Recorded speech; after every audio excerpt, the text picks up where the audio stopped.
अच्छा सुनो, सब्सक्राइब करते वक्त ना घंटी बजा देना ताकि जब मैं ऑनलाइन आऊँ तो तुम्हारे फोन की भी घंटी बजे।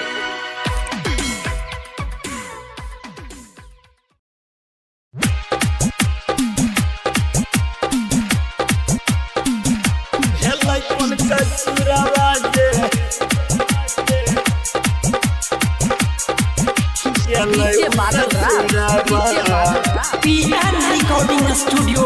सिमराही के करा सकबै मनवा के बतिया कह के निकल जते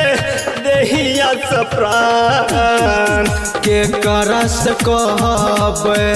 मनवा के बतिया लहगै निकल जते देहिया से प्राण भेलै कोन कसुरवा जे गेलै उ ससुरवा हाथ कट के लिखला भरवा जानू जी के नाम भाई रे भेलै कोन कसुरवा जे गेलै उ ससुरवा हाथ कट के लिखै छियै जानू जी के नाम भेलै कोन कसुरवा जे गेलै उ ससुरवा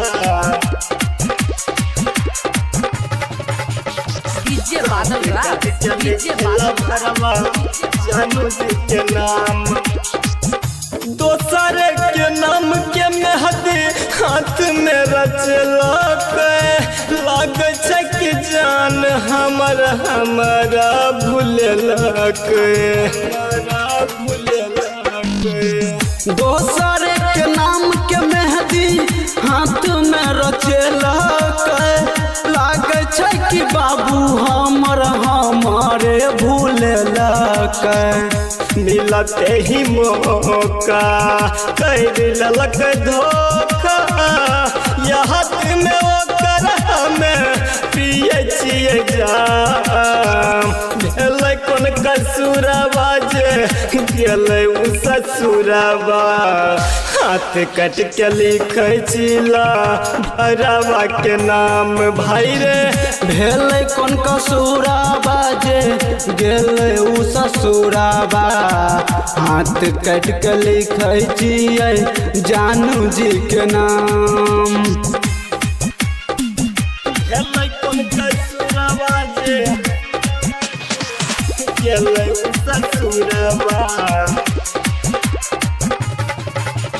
डीजे बादल राज डीजे बादल राज भरवा जानू जी के नाम कवन कलम से भाग लिखल विधाता चंदन के छोड़ के जोड़लस परदीप से नाता कहबन कलम से भाग लिखलक विधाता जीवत के छोड़ के धरलक अर्जुन से नाता लगाई के हरा दियो बनल निदरादी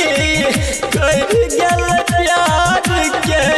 नाम बदनाम भेलै कोन कसुरवा जे गेलै उ ससुरवा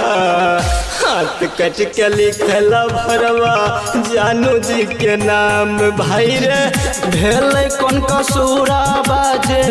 गेलै उ ससुरवा हाथ कट के लिखै छियै जानू जी के नाम।